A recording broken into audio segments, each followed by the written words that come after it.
Сәбит Мұқанов атындағы Қазақ сазды драма театры 17-ші театр маусымын ашты. Бұл жолы олар Қазақ хандығының 550 жылдығына орай Дауылпаз Баба Қожаберген спектаклін сахналады. Бір сағаттан астам уақытта созылатын қойылым мазмұнына қазақ халқының хандары, билері мен жыраулары түгел енгізілген. Театр маусымының ашылу салтанатына облыс әкімі Ерік Сұлтанов қатысты. Дауылпаз Баба Қожаберген спектаклін театрдың бас режиссері Батырбек Шамбетов пен жерлес ақын Аманжол Зағыпар Қожаберген жыраудың Елімай дастанын негізге ала отырып сахналады. Оған тарихи мағлұматтар мен тақырыпқа сай дайын пьесаның жоқтығы түрткі болды. Сондықтан қолда бар мағлұматты пайдаланып, сценарийді өзіміз жаздық дейді Батырбек Рысқұлұлы.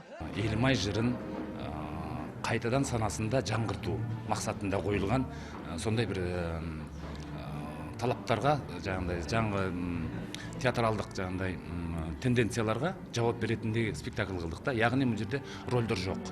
Яғни ол барлық актерлардың бәрі тең, бүкіл бірнеше образдарды ойнауға тура келеді. Яғни Тәуке ханды, сол кезде Массаны, қазақтың билерін, бірнеше рөлдерді ойнап шығады. Тарихи оқиғаларға толы драмада Қожаберген жырау, Тәуке хан, Бөгенбай батыр, қазақ халқының барлық билері сомдалады. Қазақ пен қалмақтың соғысы, отан үшін күрескен батырлардың ерлігі. Елімай деп зарлаған қараша халықтың ащы зары мен атамекенді қорғап қалу жолында бауыр еті балаларынан айырылған аналардың мұңы.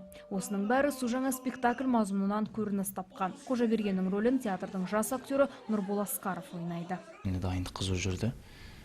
Бірақ дайындығымыз кішкене аздау болды, өйткені қазақ хандығымыздың 550 жылдығына тұспа-тұс келіп, сол себептен әрбір шарада жүгіріп жүрдік. Бірақ қиындығы бар. Әрине қиын. Осы жақтың тумасын үлкен 300-ге бас қолбасшы болған Қожаберген бабамыздың рөлін сомдау өте қиын.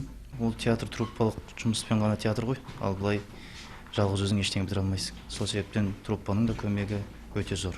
Қажетті мағлұматтарды жинап, пьесаны жазып шығаруға авторларға 1 ай қажет болыпты. Туынды қазақ хандығының 550 жылдығына орай сахналануда. Театр ұжымы 17-ші маусымда тарихи қойылымдарды көптеп қоюға тырысамыз дейді. Дауылпаз Баба Қожаберген спектаклі көрерменнің көңілінен шықты. Оған өнерсүйер қауымның алғысы, ыстық ықыластары мен толассыз қошеметтері дәлел.